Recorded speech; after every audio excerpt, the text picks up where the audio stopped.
దేవుడు ఇచ్చిన విలువైన సమయంలో కొంతసేపు దేవుని లేఖనంలో నుంచి కొన్ని విషయాలు నేర్చుకుందాం. గతించిన ఆదివారంలో కొన్ని విషయాలు త్వరపడడం విషయాల గురించి నేర్చుకుందాం. మీ అందరికి బాగా తెలిసి ఉండొచ్చు, వీటి కొరకు త్వరపడాలి, వీటి కొరకు త్వరపడకూడదు. కొన్ని విషయాలు వాక్యం నుంచి స్పష్టంగాను అర్థవంతంగాను మనం నేర్చుకున్నాం. ప్రియులరా, మనుషులు అనేకమైన వారు ఏం చేస్తారంటే దేవుని మర్చిపోయి లోకాశల వైపు త్వరపడుతున్నారు అని మొదటిగా నేర్చుకున్నాం. రెండవది, దేటి కొరకు త్వరపడాలో, త్వరపడితే దేవుడు ఎటువంటి సహాయం చేస్తాడో గత ఆదివారం నుంచి నేర్చుకున్నాం.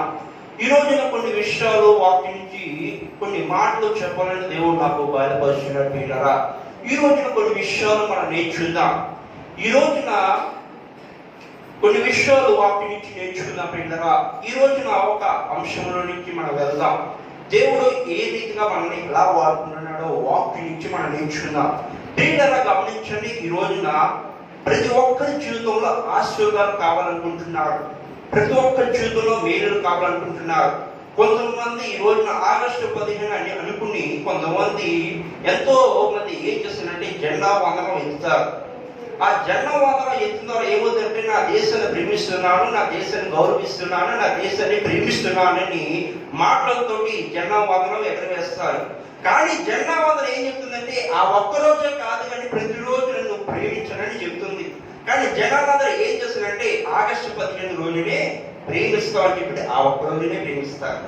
ఈ రోజున మనం మాత్రం ఉన్న మన జీవితాల్లో, భక్తి జీవితంలో, విశ్వాస జీవితంలో, దేవుని ఎదుర్కొన్న మన జీవితంలో కూడా ఆ ఆగస్టు 15 రోజున జెండా వందనం ఎలా ఎగరవేస్తున్నామో ఆదివారం రోజునే, శుక్రవారం రోజునే దేవుడు మందిరం వచ్చి బైబిల్ తెలుస్తాను, బైబిల్ చదువుతాను అని మనస్తత్వం ఉందా లేదో ఒకసారి పరీక్షించుకోండి. ఈ రోజున ఆగస్టు 15 రోజున ఎందుకు జెండా వందనం ఎగరేస్తారు? ఉన్న రోజులు ఎందుకు వేయంటే దానికి ఒక గుర్తింపు వచ్చింది. స్వాతంత్ర దినోత్సవము ఎంతగానో పోరాడిన వారు ఎప్పుడు పోరాడంటే ఆగస్టు 15 పోరాడాడు. గాంధీజీ అయినా రకరకాల ఫీల్డ్ వారు అందరూ పోరాడే వారు కొంతమంది ఉన్నారు. అలాగే పోరాడు కాబట్టి అప్పుడే స్వాతంత్రం వచ్చింది, ఫ్రీడమ్ ఫైటర్ వచ్చిందని చాలా మంది చెప్తారు.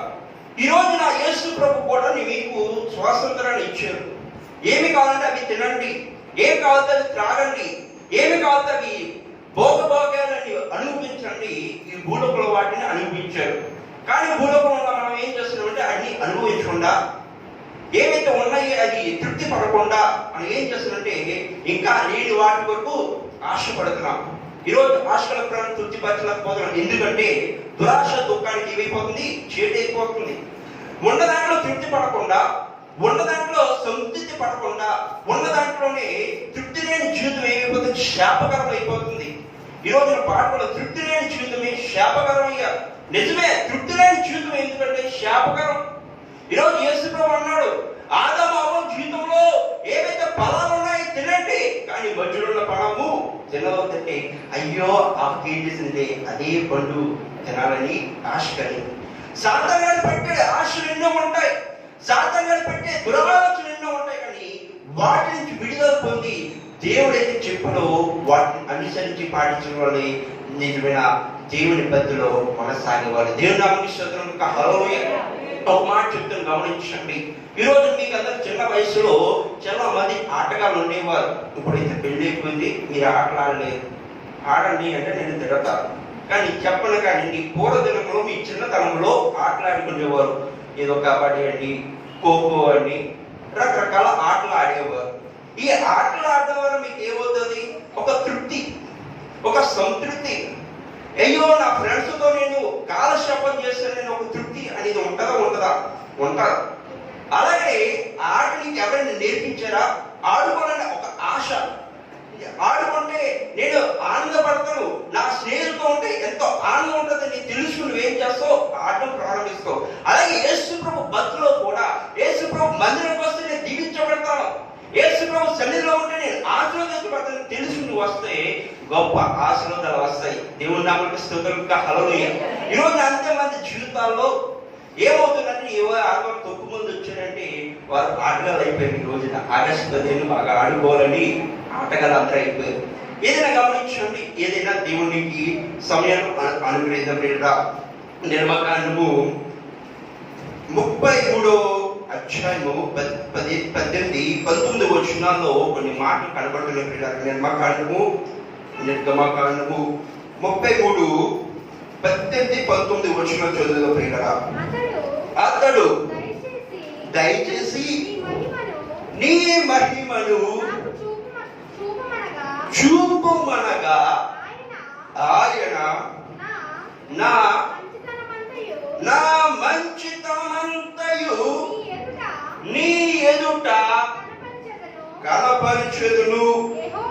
యెహోవా అను నామమును నీ ఎదుట ప్రకటించెదను. చాలు ప్రియులారా, ఇక్కడ ఏం చెప్తున్నాడంటే, ప్రభువా నువ్వు గొప్ప కార్యం చేస్తున్నావు, ఆశ్చర్యకార్యం చేస్తున్నావు, దేవా నన్ను కాపాడని ఒక వ్యక్తి కనబడుతున్నాడంటే ప్రియులారా గమనించండి.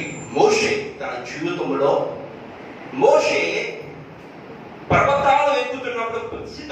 పర్వతాలు ఎక్కుతున్నప్పుడు ఒక ఆలోచన ఉంది మోషేకి.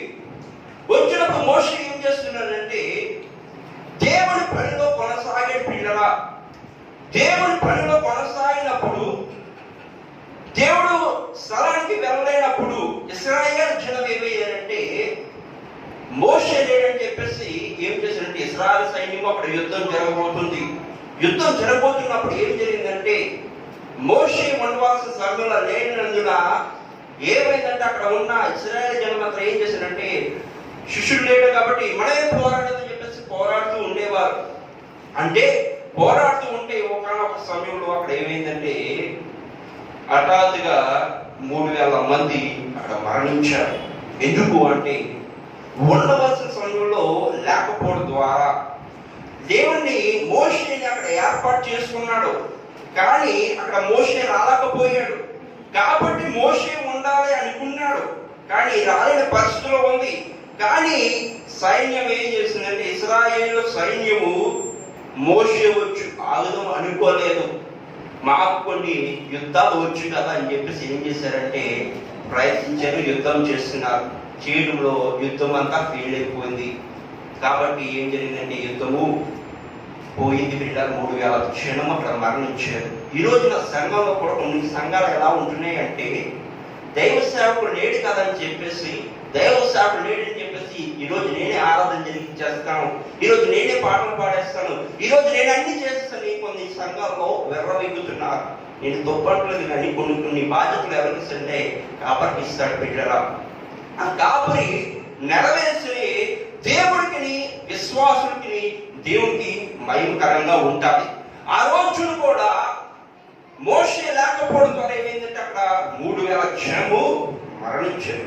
ఎందుకు అంటే, ఒక కాపరిని ఏర్పాటు చేస్తారు. అక్కడ చేయనప్పుడు అక్కడ లేకపోవడం వల్ల ఏమైందంటే, విశ్వాసులంటే ఇశ్రాయేలు జనం ఏం చేసిందంటే, ఆయనే ఉండాలని దురుద్వేషంతో ఏం చేశారంటే, అక్కడ ఆయన లేకపోతే మేము చేయలేమని వెర్రగీగారు. 3000 జనం మరణించారు. మోషే 10 ఆజ్ఞలు రచించాడు. పరమాజ్ఞలు, దేవుడు ఏవైతే ఆజ్ఞలని చెప్పాడో అవి క్లియర్గా 10 ఆజ్ఞలు మనం చదువుతాం. ప్రతి ఒక్కరికి కంఠస్థ వాక్యంగా ఉంటాయి. 10 ఆజ్ఞలు టక్కడక్క చెప్పండి అంటే 10 ఆజ్ఞలు బాగా చెప్తారు. కానీ అనుసరించే వాళ్ళు ఎంతమంది అయితే కొంతమంది.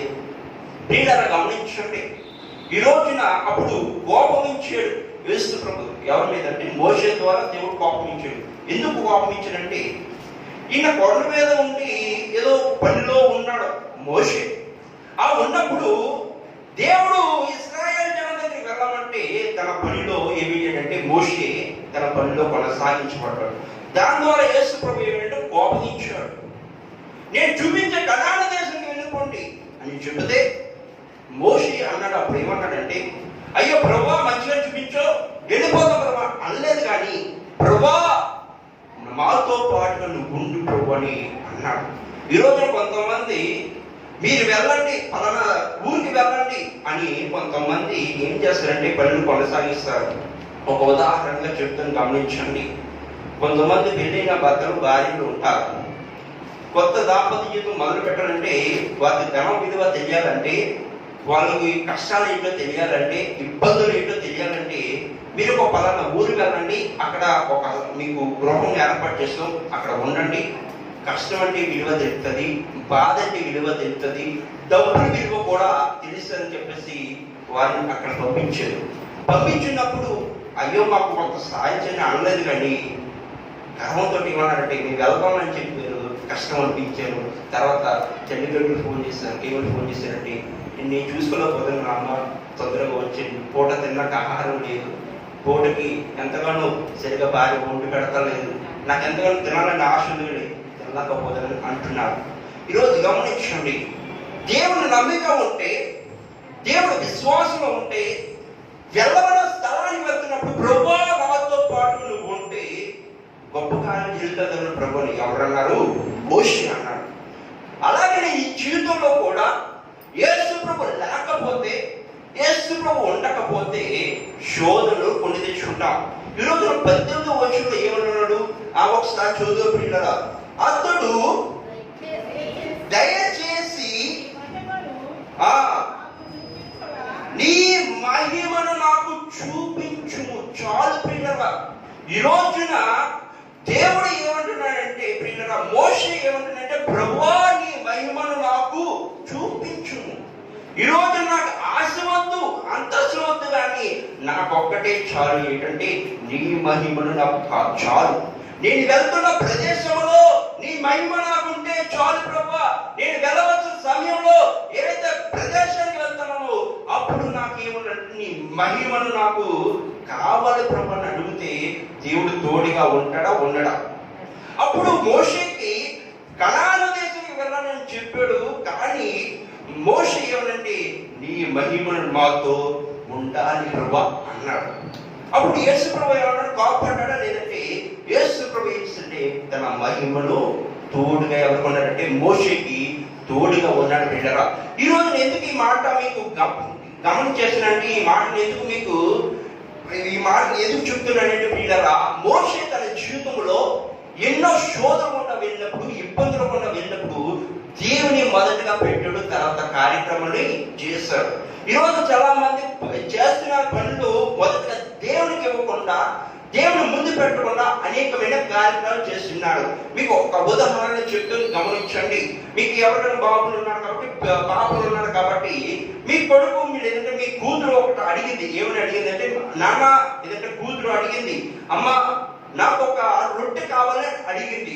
మీరేం చేస్తారు? రొట్టె ఇస్తారా లేదంటే రాయిస్తారా? ఏమిస్తారు? రొట్టె ఇస్తారా రాయిస్తారా? అయ్యో లేక అడిగింది, ఒక్క మాట అడిగింది నా కూతురు లేదంటే నా కొడుకు, ఏమిస్తాం? రొట్టె ఇస్తాం.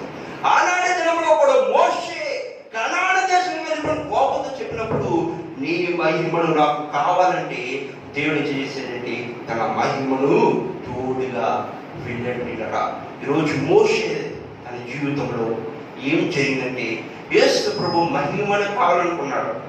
ఈ రోజున ఆ రొట్టె ఆమె అడిగిందని చెప్పేసి రొట్టె ఇచ్చావా లేదంటే రాయిచ్చావా? రొట్టె చేస్తావు.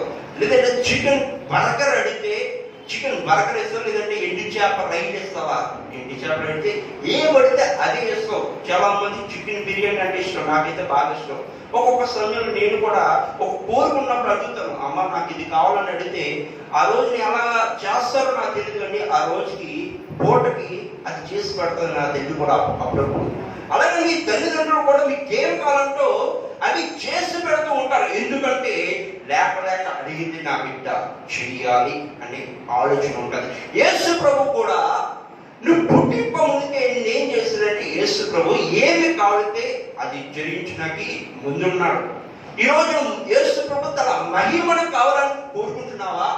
లేదంటే దేవా నీ ఆస్తి కావాలి, అంతస్తు కావాలి, నీ మహిమ నాకు వద్దు కాబట్టి నీ ఆస్తి నాకు అంతస్తు కావాలనుకుంటే 3000 జనం ఇశ్రాయేల్ జనం ఎంత చెండిపోయావో, ఇశ్రాయేల్ జనము దేవుడు పక్కన పెట్టి నాకు వచ్చని చెప్పేసి కొనసాగించారు. మన జీవితంలో కూడా డబ్బు కోరుకుంటా, కానీ ఆ డబ్బే నరకానికి తీసుకెళ్తుంది. దేవుడు నామకి స్తోత్రం. హల్లెలూయా. ఈరోజు గర్వము, ధనమున్న చోట గర్వం ఉంటుంది, పేదరికంలో ఉన్న వారి చోట ఏముంటుందంటే ప్రేమ ఉంటుంది. ఈరోజు చాలా మంది విషయాలు గమనించండి. ఒకరోజు ఒక ఊరు వెళ్తున్నప్పుడు ఒక అమ్మ దగ్గరికి వెళ్ళినప్పుడు అడుగుతున్నాడు, అమ్మ నీకు ఎలాగా ప్రేమ వచ్చిందంటే, బాబు నాకు కష్టం ఏంటో తెలుసు, బాధ ఏంటో తెలుసు. ఈ ధనం ద్వారా ఏమైందంటే నన్ను అప్పట్లో ధనం బాగా ఎక్కువ ఉండేది. ఎన్ని కోట్లు అంటే 1000 కోట్లు దాకా ఉండేవి నా జీవితంలో. కానీ ఆ 1000 కోట్లు ఉన్నప్పుడు బంధువులు ఉన్నారు, మిత్రులు ఉన్నారు, అధికారులు ఉన్నారు. కానీ ఆ డబ్బు పోయిన తర్వాత ఒక్కరు నన్ను ఆదుకోలేదు. ఎవరు ఆదుకోలేదంట. ఆదుకోకపోతే ఒక్క ఆయన ఆదుకోవడానికి ఎవరంటే ప్రభువైన యేసుక్రీస్తు. దేవుని నామమునకు స్తోత్రం. హల్లెలూయా. వెంటనే ఆమె ధనవంతుని చెప్పేసి, ఎవరైతే వికలాంగులు ఉంటారో, ఎవరైతే తిండి లేని వారు ఉంటారో వాళ్ళు పనిచేసిందంట 10,000 కోట్లు. దాని ద్వారా ఏమిటంటే పేదరాలుగా జీవిస్తుంది. ఏం చేస్తుందంటే ప్రతి ఆదివారం ప్రతి శుక్రవారం ఏం చేస్తుందంటే మందిరానికి వస్తుంది. చాపలు తొడువి చేస్తూ ఉంది కదా.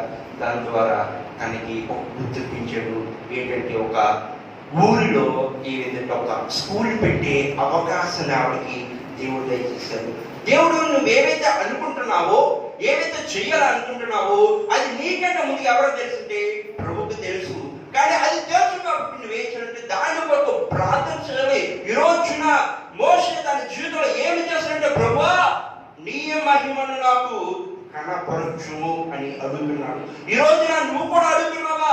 ఈ మధ్యకాల సమయంలో దేవా నీ మహిమ ఉంటే నాకు చాలు, ఎన్ని ఆస్తి ఉన్నాను అంతస్తు లేకపోయినాడు, నీ మహిమ ఉంటే ప్రతిరోజు నేను పోషించబడతానని అనుకుంటే దేవుడు గొప్ప కార్యం చేస్తాడు. ఈ రోజున ఆగస్టు 15 కాబట్టి ఈరోజు చాలా మంది ఫ్రీడమ్ ఫైటర్స్ ఉంటారు. ఒక్కొక్కరిని జ్ఞాపకం చేస్తున్నారు. ఎవరంటే గాంధీజీ తన జీవితంలో ఏం జరిగిందంటే, ప్రతిరోజు ఆయన ఒక పుస్తకం చదివేవారట. ఏ పుస్తకాన్ని పరిశోధన చేయడం ప్రారంభించినప్పుడు ఏం చదివారంటే బైబిల్ గ్రంథాన్ని చదివేవారట. ఆ బైబిల్ గ్రంథం చదువుతారు. తనకి ఏమైందంటే ప్రతిరోజు ఆయన ఉండే మాటలు విని తన జీవితాన్ని సరి చేసుకునేవారట పిల్లరా. కాబట్టి ఆ గాంధీజీ వారే ప్రతిరోజు బైబిల్ గ్రంథం చదివి తన బాటలను నడిచేవారట పిల్లరా. విశ్వాస జీవితంలో నేను కూడా గాంధీజీ గారే ప్రతిరోజు వాక్యాన్ని బైబిల్ గ్రంథం చదివితే అది ఆయనకి ఎంతగానో దీవెనకరంగా ఉంది. ప్రతిరోజు నువ్వు మందిరంలోకి వస్తున్నావు, ప్రతి ఆదివారం వస్తున్నావు, శుక్రవారం వస్తున్నావు, నువ్వెంత మహిమకరంగా ఉండాలో ఒకసారి ఆలోచించండి. ఈరోజు నా భక్తి జీవితంలో దేవుడు చేసిన మేలులు ఎంతో గొప్పగా ఉంటాయి, గొప్పగా ఆశీర్వాదాలుగా ఉంటాయి పిల్లరా. దేవుడు కొండ మీద ప్రసంగం చేసినని మనకందరికీ బాగా తెలుసు పిల్లరా. బాగా వచ్చినట్టే మత్తయి సువార్త 5-6 బాగా మనకి విశేషమైన వాక్యాలుగా ఉంటాయి. ప్రతి ఒక్కరూ కంఠస్థ వాక్యంలో చిన్నతనంలో నుంచి సండే స్కూల్లో బాగా చదివి పెడతారు పిల్లరా. కానీ యేసు ప్రభు అలాంటి దినంలో కొండ మీద ప్రసంగం చేసినప్పుడు ఎవరు కదిలించబడంటే, ఆ మత్తయి సువార్త 5-6లో చదివినప్పుడు ఎవరు కదిలించబడ్డంటే గాంధీజీ గారు కదిలించబడ్డారట ఆ వాక్యాలు విని. కాబట్టి నువ్వెంత కదిలించబడాలో ఒకసారి గమనించండి. ఈ రోజున భక్తి జీవితంలో జీవిస్తున్న నీవు, ఆత్మీయ జీవితంలో జీవిస్తున్న నీవు మందిరంలోకి వచ్చి ఒక కోరిక కోరుతున్నావు, మంచిదే. అది నీకు మంచి కాలంగా ఉందో ప్రభు, చెడు కాలంగా ఉందో తెలుసుకుని ప్రభు నాకు సహాయం చేయి ప్రభు అంటే గొప్పగా నీకు చేస్తాడు. అలాగే ఒక ఉదాహరణగా రొట్టె బిడ్డ ఏదైతే అడుగుతుందో, ఒక రొట్టె అడిగితే రాయిస్తుంటే రాయి ఇవ్వగానే రొట్టె ఎలా ఇస్తామో, దేవుడు మందిరానికి వచ్చి నువ్వేవైతే అడుగుతున్నావో, దేవుడు మందిరానికి వచ్చి ప్రభు నాకు ఫలానా కోరిక ఉంది ప్రభు, ఆ కోరిక నాకు తీర్చు ప్రభు అని కన్నీటి ప్రార్థన చేస్తే యేసు ప్రభు మోషేకి ఇచ్చిన ద్వారము నీకు కూడా ఇస్తారని ప్రభు సేవకులని బయలుపరిచింది. దేవుడు నాకు స్వతంగా హల్లెలూయా. ఈరోజు కన్నీటి ప్రార్థన చేయలేకపోతున్నావో ఒకసారి గమనించండి. మోషే తన జీవితంలో దేవుడు దేవా నీ మహిమ ఉంటే చాలు అనుకున్నాడు. ఈరోజు నాకు దేవా నీ మహిమ లేకుండా నీ ఆశీర్వాదాలు కావాలి ప్రభా, నీ దీవెన కావాలి ప్రభా అంటే ఎవరైతే నీ మొదటిగా నీ మహిమ నువ్వు తోడుగా ఉంటే నాకు చాలు. ఈరోజు నా స్తుతియాలను కూడా అదే పాడుకున్నాం. దేవుడు తన మహిమను మనకి చూపించాలన్నా, తన ఆశీర్వాదాలు చూపించాలన్నా మొదటిగా ఎవరిలో ఉండాలి? దేవుడు మన మనసులో ఉండాలి. లేకపోతే ఎన్ని పనులు చేసినా వ్యర్థము. మనము ఈ వాక్య లేఖ నుంచి కొన్ని విషయాలు నేర్చుకున్న పిల్లరా, దేవుడు తన మహిమను ఏ రూపంలో బయలుపరుస్తాడో,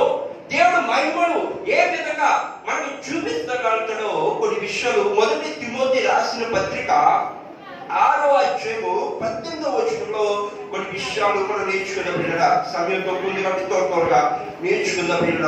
మొదటి తిమోతి రాసిన పత్రిక 6వ అధ్యాయము 18వ వచనము 19వ వచనం చదువుదాం. వారు వాస్తవమైన జీవమును సంపాదించుకొను నిమిత్తము రాబో కాలమును మంచి పునాది తమ కొరకు వేసుకొనుచు మేలు చేయవారు సత్క్రియలు అను ధనము గలవారు తమ ధనములో ఇతరులకు పాలించువారునై ఉండవలెనని వారికి ఆజ్ఞాపించును. చాలు పిల్లరా, ఇక్కడ ఒక మంచి మాట కనబడుతుంది. తిమోతిని రాస్తున్నాడు పిల్లరా. ఈ తిమోతి ఎవరిని బయలుపరుస్తుంటే మనకి ఇక్కడ వాక్యాన్ని నుంచి నేర్చుకుందాం పిల్లరా. ఏ విధంగా తన మహిమను చూపిస్తాడంటే మొదటిగా ఏంటంటే మనము గృహం కట్టుకుంటాం. గృహం కావాల్సిన పునాది చాలా ప్రాముఖ్యత. మీ అందరికీ తెలిసిన ప్రాముఖ్యత పునాది. ఒక ఊరిలో దినాలు జరిగింది 2017లో 16లో చాలా భయంకరమైన తుఫాను వచ్చింది. మనందరికి బాగా తెలుసు. ఇల్లు బాగా కూలిపోయి చాలా మంది ఇల్లు కూలిపోయినప్పుడు చెన్నైలో లేదంటే తమిళనాడులో ఒక బిల్డింగ్ ఉండేది పిల్లరా. ఆ బిల్డింగ్ ఏమైందంటే పిల్లరా 10 అంతస్తులు ఆ బిల్డింగ్ బాగా కట్టారు. కట్టినప్పుడు ఏమైందంటే ఆ తుఫాను రావడం వల్ల ఏమైందంటే ఆ బిల్డింగ్ కాస్త బాగా లోతుగా వెళ్ళిపోయింది. 2 ఫ్లోర్ దాకా భూమిలోకి వెళ్ళిపోయింది. మనుషులు లేరు. ఏ విధంగా తెలియని పరిస్థితులు. చాలా గమనించండి. ఎందుకు ఈ మాట పునాది అని ఎందుకు దేవుడు బయలుపరిచాడంటే పునాది సరిగ్గా ఉండాలి. ఈ రోజున భక్తి జీవితంలో, ఆత్మీయ జీవితంలో ఏమి ఉండాలంటే పునాది ఉండాలి. ఈరోజు ఒక గృహం కట్టుకున్నామంటే, ఒక ఇల్లు నిర్మించాలంటే మొదటిగా ఏమనంటే పునాది ఉండాలి. పునాది లేకుండా ఇల్లు కట్టగలంటే వాళ్ళు ఎవరంటే బుద్ధిహీనులు. బుద్ధిమంతులు ఏం చేస్తారంటే పునాది కడతారు, గోడలు కడతారు, లేదంటే స్తంభాలు వేస్తారు. ఏవైతే కరెక్ట్ గా ఏవైతే చేస్తారో వారు బుద్ధిమంతులు అంటే బిరుదు వస్తుంది. ఈయన మంచివారు, ఈయన చెడ్డవారని ఎలా తెలుసంటే వారి నడుచుకునే విధానం బట్టి ఉంటుందండి. గమనించండి పిల్లరా. వారి విధానం సరిగా లేకపోతే ఈయన మంచోడు కాదు అని స్పష్టంగా తెలిసిపోతుంది. ఈయన మంచోడు అని ఎలాగా తెలుస్తుందంటే ఆయన ప్రవర్తించే ప్రవర్తన బట్టి, ఆయన చూపించే క్రియల బట్టి మనకేం కలుగుతుందంటే ఆయన మంచివారిని బిరుదు వస్తుంది. ఈ రోజున తిమోతికి ఎందుకు ఈ మాటను గమనించవలసింది అవుతుందంటే పునాది సరిగ్గా ఉండాలి, ఆజ్ఞలు అనుసరించాలి.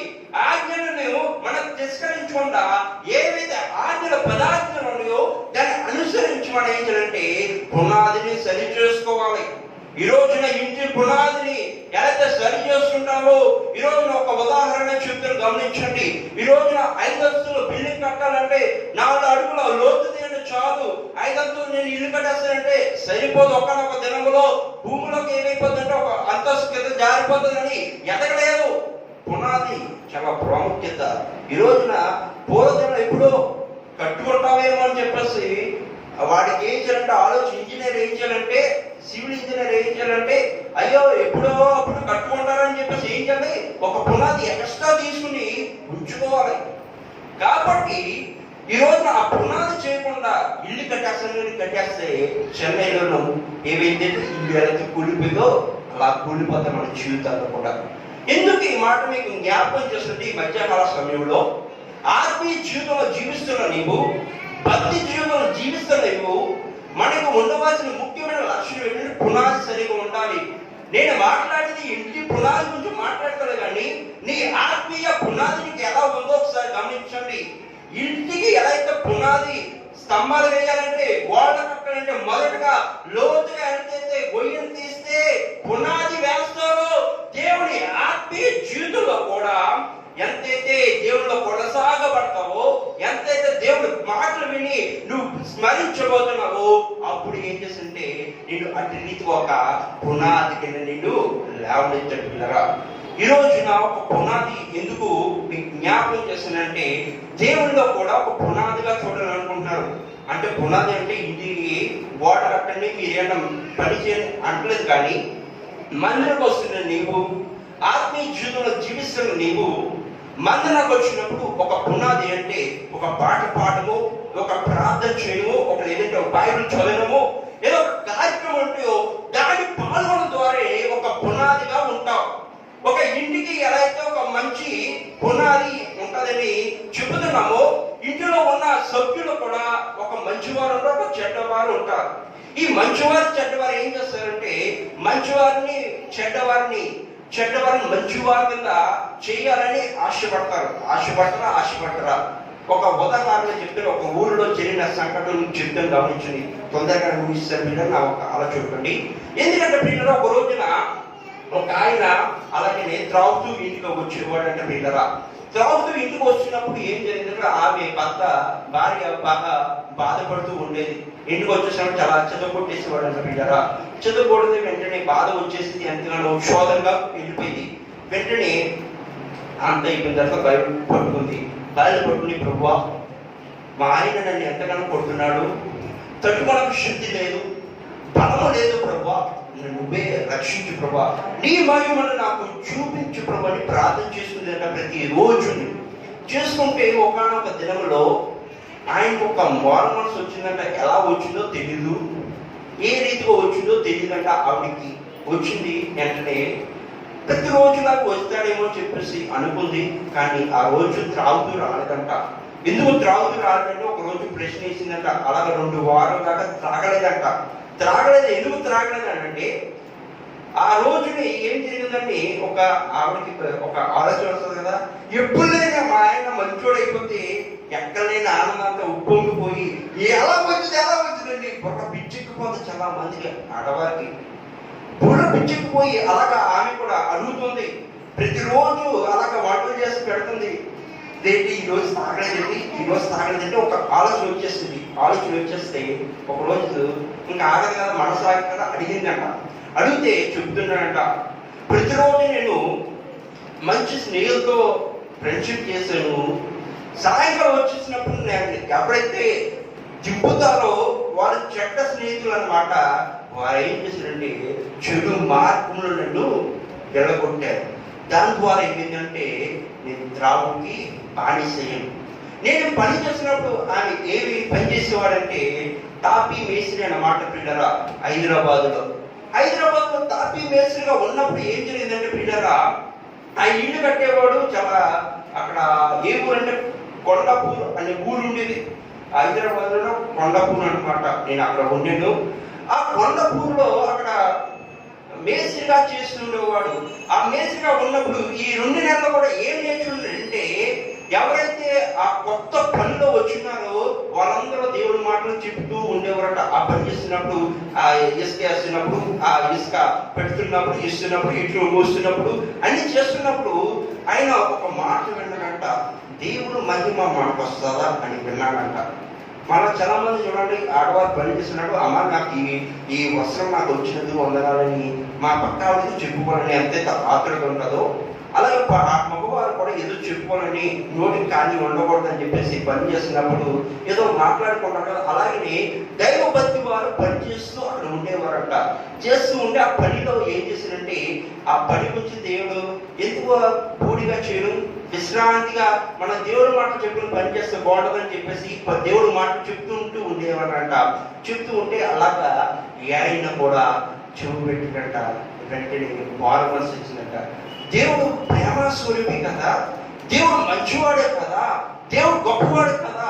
ఈ రోజున ఆ మాటలు అంటే ఏం కలిగిందంటే మొదటిగా నా భార్యని కొరకు నేను క్షమాపణ అడగాలని అనుకోడంట. అందుకే తన భార్య కోసం ఏం చేసింటే త్రాగడం 2 నెలల వరకు మానేశాడు. ఈ రోజు నువ్వు కూడా అలా అనుకుంటున్నావా? నీ జీవితంలో ఏవైతే అనుకున్నావో అనుకోకూడదు అనుకుంటున్నావా? దేవుడు నాకు ఇది ఉంటే చాలు, దేవుడు నాకు ఇది ఇస్తే చాలు, దేవుడు ఈ ఫలాన్ని ఇస్తే నాకు చాలు అనుకుంటున్నావా? గమనించండి, దేవుడు తన జీవితంలో ఏదైతే ఇవ్వాలనుకుంటున్నాడో, ఏదైతే ఉండాలనుకుంటున్నాడో అది నీకనే మునుపుగా ఎవరికి తెలుసుంటే ప్రభు యేసు ప్రభు తెలుసు. అలాగనే ఆ పునాది కూడా ఏవైతే ఉండాలనుకుంటున్నారో ఆ పునాది కొరకు కూడా మనం ఏం చేయాలి? ప్రార్థన చేయాలి. అయ్యో, పునాది అంటే ఒక ఇల్లు కట్టినప్పుడు ప్రార్థన చేయడం కాదు, కానీ ఈరోజు పునాది అంటే మన ఆత్మీయ జీవితం కొరకు ప్రార్థన చేయాలి. ఈరోజు మట్టిలోనే పుట్టాం, మరి మట్టిలోనే చెల్లుతాం. ఎప్పుడు బ్రతుకుతామో తెలియదు, కానీ ఆ మరణించే లోపల దేవుడు నాకు ఒక ఆయుష్ ఇచ్చాడు కాబట్టి ఆయుష్ కొరకు నేను పోరాటాన్ని ప్రార్థన చేసి దేవుడు నీకు తన మహిమను నీకు చూపిస్తాడు. ఈరోజు తిమోతికి ఎలాగైతే బయలుపరిచాడో, తన గొప్ప స్తంభం కింద ఎలాగైతే ఉన్నాడో, నీ ఆత్మీయ జీవితము దేని ద్వారా దిగజారిపోతుందో, దేని ద్వారా నువ్వు కిందకి పడుతున్నావో, ఆత్మీయ జీవితం దిగజారిపోతున్నావో, దాని కొరకు ప్రార్థన చేసి నువ్వు లేవనైతే నీ ఇంటిలో అయితే ఏదైతే బలమైన స్తంభం కింద ఎలాగైతే ఉంటావో, పునాది అయితే ఎలా ఉంటావో అట్టి రీతిగా నిన్ను ఆశీర్వదిస్తాడు. పిల్లరా, ఈరోజు నీకు ఆశీర్వాదం కావాలనుకుంటున్నావా? మేలు కావాలనుకున్నా అయితే గమనించండి, ఈ రోజున దేవుడు మేలు చూపించాలన్నా, ఆశీర్వాదం చూపించాలన్నా మొదట్లో మనకి ఏమంటే మంచి పునాది ఉండాలి. పునాది లేకుండా ఎన్ని పనులు చేయండి వ్యర్థం. ఈ రోజున మంచి పేరు నీకు వస్తుందా? చెడ్డ పేరు వస్తుందా? పునాదులో చాలా రకాలు ఉన్నాయి. చాలా మంది పునాది వేసినప్పుడు వీడు ఎలా పోతే పోని, నేను పని చేయాలి కదా, ఏదో ఒక పునాది వేసి చేసేద్దాం అనుకున్నాను అనుకోండి, తర్వాత కూలిపోతే వాడి కూలిపోవని మనమే నష్టపోతాం. ఈరోజు వస్తున్నాం మందిరానికి, ఏదో వర్తంలో వెళ్ళిపోతాం అనుకుంటే కానీ ప్రయోజనం ఏం జరగదు. కానీ దేవుడు నా పట్ల ఉంటే గొప్ప కార్యం జరుగుతుంది. విశ్వాసంతో వస్తే దేవుడు గొప్ప కార్యం చేస్తాడు. ఈరోజు నువ్వు ఆదివారం దినాన్ని ఎంతో శోధనలో రావచ్చు, ఇబ్బందులు కూడా రావచ్చు, కానీ ఆ ఇబ్బందులు పోవాలంటే మొదటిగా మనలో నమ్మిక ఉండాలి. చిన్నప్పుడు చెప్పుకున్న పాట ఏంటంటే, బుద్ధి ఉన్నవాడు బండ మీద ఇల్లు కట్టారు, బుద్ధి లేని వాడు ఇసుక మీద కడతారు. ఈరోజు నీ జీవితం ఎలా ఉంది? ఒక పునాది వేయాలంటే బుద్ధి ఉన్నవాడు ఒక బండ మీద ఇల్లు కట్టాడు, బుద్ధి లేని వాడు ఒక ఇసుక మీద ఇల్లు కట్టాడు. ఒక గాలి వచ్చిందంటే ఈ ఇసుక మీద ఇల్లు కట్టింది ఏమైపోతుంది? కూలిపోతుంది. నీ ఆత్మీయ జీవితం కూడా దేవుడు వచ్చే రాకడలోని విశ్వాస జీవితం లేకపోతే ఎలాగైతే ఇసుక మీద ఇల్లు కట్టి అదైతే కూలిపోయిందో, నీ ఆత్మీయ జీవితం కూడా కూలిపోతుంది. ఈ రోజు నీకు బయలుపరుస్తున్నాడు యేసు ప్రభువు. ఒక నీ మహిమ నాకు చాలు అనుకుని ప్రార్థన చేస్తే, మోషే ఎలాగైతే ప్రార్థన చేసేటో నీ జీవితం ప్రార్థన ఉందా? ఈరోజు బయట మాత్రం ప్రార్థన చేసి దేవా నాకు గొప్ప కార్యం చేయండి, దేవా నాకు మేలు చేయడం అంటే ఎన్నో మేలు జరగబడి మొదటిగా మనలో విశ్వాసం ఉండాలి. ఈరోజు ఒక పని ప్రారంభిస్తున్నాం, ఒక ప్రోత్సాహం ఉండాలి. ఒక ఏదైనా కార్యక్రమం చేయాలంటే మొదటిగా నేను చేయగలను ఒక నమ్మిక మనలో ఉండాలి. ఈరోజు కూడా అటువంటి నమ్మిక లేకపోతే ఎన్ని పనులు చేయండి. ఈరోజు ఆగస్టు 15 ఎంతో మంది జెండా వందలు ఎత్తున్నారు, కానీ ప్రతిరోజు దేశాన్ని గౌరవించే ఈ రాష్ట్రంలో, ఈ దేశంలో ఇంతమంది నేసపడి వారు ఉండేవారు కాదు. ఇలాగా క్షణము ఇంటి నీతిగా ఉండదు. పిల్లరా, ఆఖరికి ఒక మాట నేర్చుకుందాం పిల్లరా. కీర్తన గ్రంథము 147వ కీర్తన 14వ వచనం. కీర్తన గ్రంథం 140 14వ వచనం. పిల్లరా, నీ సరిహద్దులలో సమాధానం కలుగు చేయవారు ఆయనే, మంచి గోధుమలతో నిన్ను తృప్తిపరచువాడు ఆయనే. చాలు ప్రియులరా, ఇక్కడ ఒక మంచి మాట కనబడుతుంది. ఏంటంటే నీ మహిమ. మహిమ అందరికీ కావాలి. మహిమ అంటే ఏదో పేరు కాదు, కానీ దేవుని దీవెనలో కావాలనే మాట. మహిమ అంటే దేవుని కాంతి మనకి ఉదయింపాలని మాట. ప్రియులరా, నీ మహిమ నాకు కావాలని ప్రార్థన ఎవరైతే చేస్తున్నారో వారి పట్ల దేవుడు ఏం చేస్తుంటే గొప్ప కార్యం చేస్తున్నాడు. ఇక్కడ కింద వచనంలో ఒకటి మాట కనబడుతుంది, గోధుమలు అనే మాట కనబడుతుంది. గోధుమలు అంటే పూర్వదినము గోధుమలు వేసేవారు. నేను ఆ గోధుమ గురించి మాట్లాడలేదు, కానీ గోధుమలు అంటే పిల్లరా మంచిది ఇవ్వాలని ఆతృత ఉంటారు. ఈ రోజున కొత్త బిడ్డ పుట్టిన, ఒక పాప పుట్టిన, తల్లిదండ్రులకు ఒక భూలోకం ఒక పాప వచ్చిందండి, ఒక కుమారుడు వచ్చింది, ఎంతైతే ఆనందపడతాడో, ఆ బిడ్డకి ఒక శ్రేష్టమైనది ఇవ్వాలని ఎలా అయితే ఆలోచన చేస్తారో, అలాగే యేసు ప్రభు కూడా నీకేం చేయాలంటే శ్రేష్టమైనది ఇవ్వాలని ఆతృత కలిగి ఉన్నాడు. మంచిది ఇవ్వడం, చాలా మంచిది ఇవ్వడం, చాలా విచిత్రమైన గమనించండి. మంచిది అంటే దాంట్లో ఏదో ఒక మచ్చలుగా ఉండొచ్చు, మంచిది, చాలా మంచిది ఇచ్చాను, బాగా మంచిది ఇచ్చాను కాబట్టి దాంట్లో ఏ దోషం లేదు, ఏ కలహాలు లేవు, నువ్వు వేసుకోవచ్చు, నువ్వు తినచ్చు, త్రాగచ్చు అని అర్థం వస్తుంది. మంచి గోధుమలు, ఈరోజు మంచి గోధుమలు అంటే యేసు ప్రభు ఏమి ఇస్తున్నాడో ఆత్మీయ జీవితంలో మంచిది ఇస్తున్నాడు, మీరు స్వీకరించండి అని దావీదు పుత్రుడితో చెప్తున్నాడు. ఈరోజు నా ప్రియ సంగమ గమనించండి, మంచి అనేది మీకు ఇస్తున్నాడు. మంచి అంటే దేవుడు ప్రేమ.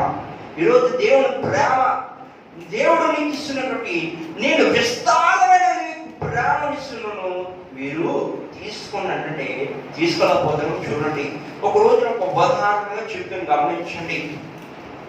ఒక చర్చికి దూరంగా ఒక బంగారం గొలుసు పెట్టాడు. బాక్స్ దగ్గర ఒక ఉదాహరణగా బాక్స్ దగ్గర ఒక బంగారం పెట్టిన గమనించండి. ఆడవాళ్ళంతా ఏం చేస్తారంటే బంగారం కావాలని ఒక ఆతృత ఉంటుంది. ఆ బంగారం కావాలని మీరు ఏం చేస్తారు, ఒక పోటీ పెడితే ఆ బంగారం కోసం వెళ్తారా వెళ్ళరా?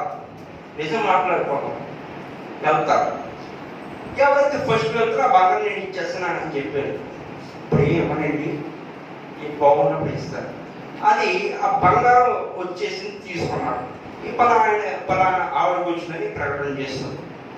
అయ్యో, ఆమె ఎక్కువ ప్రేమ ఉంది పాస్టర్ గారికి, ఆమెకి ఇచ్చారు, ఏమంటే ప్రేమ లేదు, అందుకే మీరు సంఘం రాని పాస్టర్ గారు అని చెప్తే ఏం చేస్తారు, పాస్టర్ బాధపడిపోయి ఏదో ఒక చాలా బంగారం కొనిపెట్టాడు విశ్వాసం అందరికీ. పురుషులందరూ ఏడుస్తూ కూర్చున్నారు. ఏంటి ఏడుస్తూ కూర్చున్నారని అడిగితే, మీకు ఆడవాళ్ళంటే కావాలి కానీ మగవాళ్ళు వద్దండి అని అంటే, వారికి కూడా ఒక పోటీ పెట్టాం. ఏం పోటీ పెట్టాడు? వాచ్ పోటీ పెట్టాం. Titan watch. ఈరోజు టైటన్ వాచ్ చాలా ప్రాముఖ్యత ఉంది. ఆ టైటన్ వాచ్ మా బాగా దూరంగా, చర్చికి దూరంగా పెట్టాం, సింక్ దగ్గర పెట్టాం. అది సింక్ దగ్గర పెడితే పోటీకి వచ్చారు, ఆయన వచ్చారు. ఉన్న వాళ్ళందరూ ఏడుస్తున్నారు. ఏమంటే పాస్టర్ గారు, ఆయన అంటే మీకు ఇష్టమా, ఉన్నవారు ఇష్టం లేదని అంటే, అయ్యో మీరు కూడా ఇష్టం అని చెప్పేసి వారు కూడా ఒక వాచ్ కొని పెట్టేస్తారు. కొని పెట్టేస్తే ఆ పాస్టర్ గారు ఏడుస్తున్నారట. ఏమంటే పాస్టర్ గారు మీరు ఎందుకు ఏడుస్తారు? విశ్వాసం అడిగారు. అమ్మ మీ అందరూ కొని పెట్టారు, ఆఖరి కొని పెట్టారు అడిగారట పాస్టర్ గారు. గమనించండి, అయ్యో మర్చిపోయింది పాస్టర్ గారు అని ఒక పెద్ద లేచి చెప్పిందంట. ఏమని చెప్పింది? అయ్యో పాస్టర్ గారు మాకు అందరికి ఇచ్చారు, మీకు ఏదో చెప్పాలని చెప్పేసి ఆమె ఒక ₹2 కాస్ట్ తెచ్చి ఇచ్చిందంట. ఎంతో విలువైన 1000 లక్షలు ఎంతో మంది అందరికి వెళ్ళంటే 1000 లక్షలైనా అవ్వచ్చు, లేదంటే ఎంతో కొంత అవ్వచ్చు. బంగారు రేటు ఇప్పుడు చాలా విలువగా పెరిగిపోతుంది కాబట్టి అలాగా పెరిగిపోతుంది. పాస్టర్ గారు మీరు ఇప్పుడే అడిగారు కదా, నా దగ్గర ₹2 కాస్ట్ ఉంది, ఈ ₹2 కాస్ట్ తీసుకుని ఒక కిట్ క్యాట్ లేదా ఒక డైరీ మిల్క్ చాక్లెట్ కొనుక్కొని పాస్టర్ గారికి ఇచ్చిందంట. మళ్ళీ ఏడ్చారంట, అదేంటమ్మా ఈ డైరీ మిల్క్, ఈ కిట్ క్యాట్, ఈ ₹2 ఏమొస్తుంది బాధపడ్డాడంట. మరొక ఆమె లేచిందంట. లేస్తే పాస్టర్ గారు ఈరోజు చెప్పారు కదా, మళ్ళీ వచ్చి ఆర్డర్ ఇస్తామని అడిగిందంట. అంటే కొంచెం తృప్తి వచ్చిందంట పాస్టర్ గారికి. తృప్తి వస్తే ఇంకా ఆనందపడ్డాడు. ఆనందపడి పాస్టర్ గారు ఆదివారం వచ్చేసింది, ఆమె చెప్పింది తెస్సదా వాచ్ అంతా అయిపోయింది, ఆమె వచ్చింది అని ఏమి తేలేదంట. అయ్యో మళ్ళీ బాధపడ్డాడట. అంత అయిపోయింది, ఆమె చెప్పలేదు కానీ ఇంటికి వచ్చి ఏడుస్తున్నారట. పాస్టర్ గారు విన్నారట. విని ఏమంటే పాస్టర్ గారు ఎందుకు ఏడుస్తున్నాడంటే, పాస్టర్ గారు ఒక అమ్మ నాకు ఏదో తెస్తానది ఏమి తేలేదు అని అన్నదంట. అంటే నేను చెప్తాను ఆమెకంటే ఏం చెప్పదులేదు, దేవుడు ఏదోలాగా ఇస్తాడని అనుకున్నట్ట. ఏదోలాగా తనకు తృప్తిపరిచే ఎవరు ప్రేరేపణ లేకుండానే ఆమెకి బట్టలు వచ్చాడ పాస్టర్. దేవుడు నాకు సోదరుగా హల్లెలూయా. దేవుడు ఏవైతే అనుకుంటాడో, ఏవైతే చేయాలనుకుంటాడో దానికంటే శ్రేష్టమైనది ఇవ్వాలని ఆశపడుతున్నారు. ఈరోజు నేను నగలు కొనిపెట్టాను, ఒక ఉదాహరణగా చెప్పాను, నగలు కొనిపెట్టాను, నకిలీయో నిజమేయో తెలియదు, వేసేసుకున్నారు, వాడేసుకున్నారు. ఒకరోజు నీకు అప్పు బాగా ఇచ్చలు విడికి వచ్చి అయిపోతామని తీరలేని అప్పు వచ్చింది, వెంటనే అది అమ్మడానికి ప్రయత్నించారు. దాని తర్వాత ఏం చేస్తే అది నకిలీ అని బయటపడతాను. గమనించండి, దేవుడు ఎందుకు ఈ ఉదాహరణ మీకు ఎందుకు జ్ఞాపకం చేసినట్టే, మంచి అనేది ఇప్పుడు బంగారం ఎలా అయితే నకిలీ ఏదో లేదంటే నకిలీ కాదు ఎలా అయితే తెలుస్తుంటుందో, అలాగే ఆత్మీయ జీవితంలో ఉన్న నీవు కూడా నిన్ను బయటకు వస్తున్నప్పుడు, లోపలికి వస్తున్నప్పుడు ఈమె దేవుని బిడ్డ, ఈమె దేవుని బిడ్డ కాదని అయితే గుర్తింపు వస్తుందో గమనించండి. నువ్వు నడిచే ప్రవర్తన బట్టి ఉంటుంది, నువ్వు ప్రవర్తించే విధానం బట్టి ఉంటుందండి. దేవుడి సేవకుని నేను చెప్తున్నాను, గమనించినట్టు మంచి గోధుమ అంటే దేవుడు ఏమైతే అనుకుంటాడంటే నీటిలో ఏమైతే కాలంలో అది మంచి ఇవ్వాలనుకున్నాడు. ఇవ్వాలనుకుంటుంది మంచి అంటే ఏమి కాదో దానికంటే రెట్టింపు ఇవ్వాలని అనుకుంటాడు. కానీ నువ్వేం చేయాలంటే మోషే తన జీవితంలో దేవా మా కంటే నువ్వు రా అనేది ప్రార్థన చేసాడో, ఈ రోజు నువ్వు జీవితంలో కూడా దేవా నువ్వు ఉంటే నాకు చాలు అని ప్రార్థన చేసి ఆనాడు మోషేకి అయితే తోడున్న దేవుడు ఈ రోజు మనకు కూడా తోడు ఉంటాడు. దేవుడు అటు రీతిగా ఆశీర్వదించాలంటే మొదట తన మహిమను నాకు కావాలని ప్రార్థన చేస్తే తన మహిమ వస్తుంది, తర్వాత మంచి పునాది ఉంటుంది, తర్వాత మంచి గోధుమలు నీకు ఇస్తాడు. గోధుమలు అంటే పిల్లలకి ఏవైతే లోటు లేకుండా, ఈనాటి దినంలో చాలా మంది తిండి లేని వారు ఉన్నారు. పూట ఎలా గడుస్తుందో తెలియని పరిస్థితులు, కానీ గడుస్తుందంటే అది కేవలం దేవుడు ఇచ్చిన తీవ్ర పట్టుద్ది పిల్లరా. నా పూర్వం ఒక్క ఉదాహరణ నేను చెప్తాను, మా జీవితంలో జరిగిన మాట చెప్పేసి నేను ఊహిస్తాను పిల్లరా. మా చిన్నతనంలో తిన్నాక తిండి లేదు పిల్లరా. తిండి లేనప్పుడు అప్పుడు అక్కడ పాత చర్చిలో ఉండేవాళ్ళము. అప్పుడు తిన్నాక తిండి లేదు. అప్పుడు మా తల్లిదండ్రులు ఏం చేస్తారంటే 5 రూపాయలకు బాగా తిండి పెట్టి వారేం చేస్తారంటే మంచి తాగి బ్రతికేవారు పిల్లరా. ఆనాటి దినంలో బ్రతుకుతున్నప్పుడు వారికి ఎంతగానో ఆకలేసింది, ఎంతగానో బాధపడ్డాడు. కానీ ప్రభువా బిడ్డకి కావాల్సిన ఆహారం నీకు ప్రభు అన్నారు, కానీ నాకు కూడా ఇవ్వండి అడగలేదు వారు. కానీ ప్రార్థన చేశారు, కానీ మా ఆకలి తీర్చే పిల్లరా. కానీ ఆనాటి దినములు ఏదైతే కావాలని అడిగారో ఇప్పటి వరకు ఎన్ని అప్పులున్నా కానీ ఏ పూట ఆ పూట ఆహారాన్ని దేవుడు ఇస్తాడు. ఈ రోజు నాకు ఇది కావాలి ప్రభు అంటే మరుసటి రోజు నాకు అది ఇస్తున్నాడంటే అది కేవలం ఏంటంటే తన మహిమ ఎవరి మీద ఉంటే మన మీద ఉంటుంది. ఏ సమయంలో ఏది అడిగితే అది దేవుడు ఇవ్వడానికి ఏంటే మంచిదైతే దేవుడు ఇస్తాడు, చెడ్డదైతే ఆలస్యం చేస్తాడు. ఈరోజు నువ్వు పలానా కోరుకుంటున్నావు, అది నీకు తీర్చలేదు, నెల గచ్చిపోయి వారం గచ్చిపోయా అయితే నీకు ఇస్తలేదండి, అది మంచిది కాదేమో గమనించండి. మంచిదైతే శ్రేష్టమైనది ఇస్తాడేమో గమనించండి. ఈ రోజున మంచివారిగా నడుచుకోవాలంటే మంచిది ఇస్తాడని నమ్మిక ఉండాలి. దేవుడు ఎప్పుడండి కొంతమంది ఏం చేస్తాడంటే, ఒక ఉదాహరణ చెప్తాను, ఇది పూర్వ దినంలో జరిగిన సంఘటన, ఆ చర్చిలో జరిగిన సంఘటన చెప్తున్నాడు కదా. ఒక ఆమె మందిరానికి వచ్చింది, నమ్ముకున్న దేవుణ్ణి. నమ్ముకున్న తర్వాత ఏమైందంటే వెంటనే దేవుళ్ళకి వస్తాయి, మేలు జరుగుతుంది, ఆశ్రమం జరుగుతుంది, నమ్ముకుని వచ్చింది. వచ్చిన తర్వాత నమ్ముకుని బాగానే ఉంది, అన్ని బాగా జరిగి దేవుడు ఏం మేలు జరిగిందంటే మళ్ళీ అలాగే వెళ్ళిపోయింది. పిల్లరా గమనించండి, దేవుడు కార్యం చేయడం ఆలస్యం అవ్వచ్చు, దేవుడు కార్యం చేయడం నిర్లక్ష్యమై ఉండొచ్చు, కానీ నీ భక్తి జీవితం ఎలా ఉందో పరీక్షించడం కోసమే ఆలస్యం అవుతుందని గమనించండి. ఈరోజు నీకు పలానా సమస్య ఉందా, ఇబ్బంది ఉందా అయితే గమనించండి, ఓపిక కలిగి ప్రార్థించండి. ఓపిక చాలా ప్రాముఖ్యత.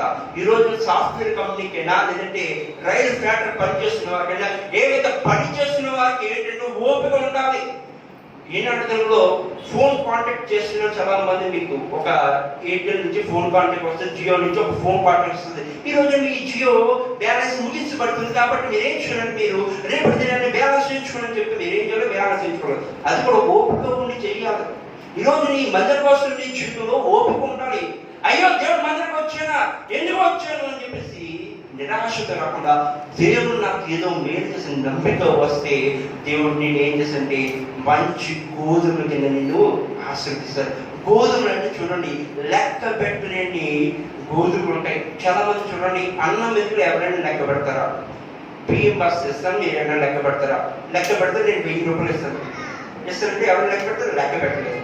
అలాగే దేవుడు అన్నంలో బియ్యం అయితే లెక్క పెట్టలేడు, అలాగే నేను ఆశీర్వదించాలంటే మొదటగా తన మహిమను ఉంటే అట్టి రీతిగా మంచి గోధుమ కింద మనం ఆశీర్వదిస్తారు. కాబట్టి గమనించండి, ఈరోజు ఏం నేర్చుకున్నామంటే తన మహిమను ఉండాలి. తన మహిమ ఉండాలంటే మొదటిగా తన పునాది ఉండాలి. మంచి పునాది లేకపోతే ఎన్ని పనులు చేయండి కానీ వ్యర్థము.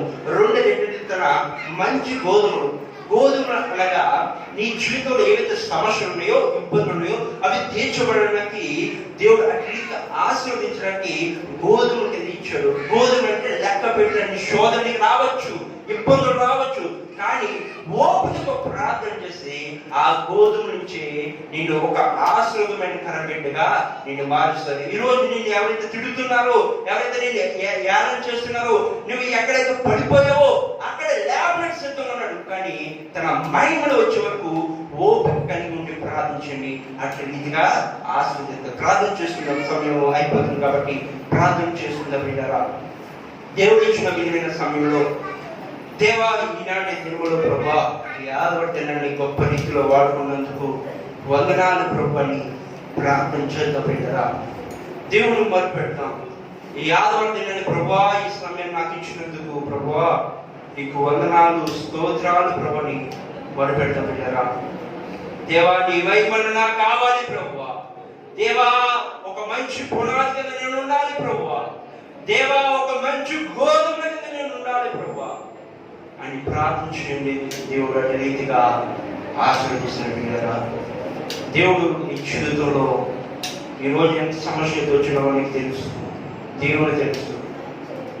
ప్రార్థించండి. మోషే తన జీవితంలో ప్రార్థన చేయగా దేవా నీ మహిమతో నాకు చాలని ఎలా అయితే ప్రార్థన చేస్తావో ఈరోజు నీ జీవితంలో కూడా దేవా ఎన్ని శోధనలు వచ్చినా, ఎన్ని ఇబ్బందులు వచ్చినా తట్టుకునే శక్తి నాకు ఇవ్వు ప్రభా, తట్టుకునే బలం నాకు ఇవ్వు ప్రభా అని ప్రార్థన చేస్తే అట్టి రీతిగా ఆశీర్వదిస్తే ప్రార్థించాను. పరిశుద్ధుల దగ్గర మా యేసు ప్రభా మీకే వందనాలు, స్తోత్రాలు చేస్తున్నాం. ఇచ్చిన సమయం బట్టి నీకు వందన ప్రభా. చక్కని లేఖనంలో ఇచ్చి కొన్ని విషయాలు నిర్మాకాండంలో 33:18-19 వచనాల్లో ప్రభా చక్కని విషయాల ద్వారా మేము నేర్చుకున్నందుకు వందనాలు, స్తోత్రాలు చేస్తున్నాం. మహిమ అనే విషయాల కొరకు ప్రభా నేర్చుకున్నాం ప్రభా. ప్రభా అటు రీతిగా మమ్మల్ని ఆశీర్వదించండి, దీవించండి. ప్రార్థన చేస్తున్న ప్రభా ఈనాటి దినములో నీ మహిమ కొరకు ఎవరైతే ప్రార్థన చేస్తున్నారో, నీ మహిమ కొరకు ఎవరైతే ప్రోడస్తున్నారో ప్రభా వారి కొరకు దీవించండి, ఆశీర్వదించండి. నీ మహిమలో ప్రభా 2 విషయాలు నేర్చుకున్న ప్రభా. మొట్టమొదటి పునాది గురించి నేర్చుకున్నా. పునాది చాలా ప్రాముఖ్యత ప్రభా. అటు పునాది మాకు లేకపోతే ఇప్పటికీ ప్రభా ఈనాటి జనంలో ప్రభా ఆత్మీయ జీవితంలో ఒక మంచి పునాది మాకు ఉండడానికి ప్రభా సహాయము దయచేసి నడిపించండి. అలాగే మంచి గోధుమలు ప్రభా మాకు దయచండి. మంచిదంటే శ్రేష్టమైనది ప్రభా. మా జీవితంలో శోధనలు గుండా వెళ్ళినప్పుడు, ఇబ్బందులు గుండా వెళ్ళినప్పుడు ప్రభా మంచిగా ప్రభా ఎదుర్కొనే శక్తిని ప్రభా మాకు ఇచ్చి నడిపించమని ప్రార్థన చేసిన ప్రభా. ఈ దీన సేవ గమనించి ప్రభా ఇస్తున్న ఆరోగ్యాన్ని బట్టి నీకు వందనాలు, స్తోత్రాలు చేసిన ప్రభా. ఇంకను ప్రభా ఈ పరిచయంలో బలంగా వాడుకొని నడిపించమని ప్రార్థన చేసిన ప్రభా.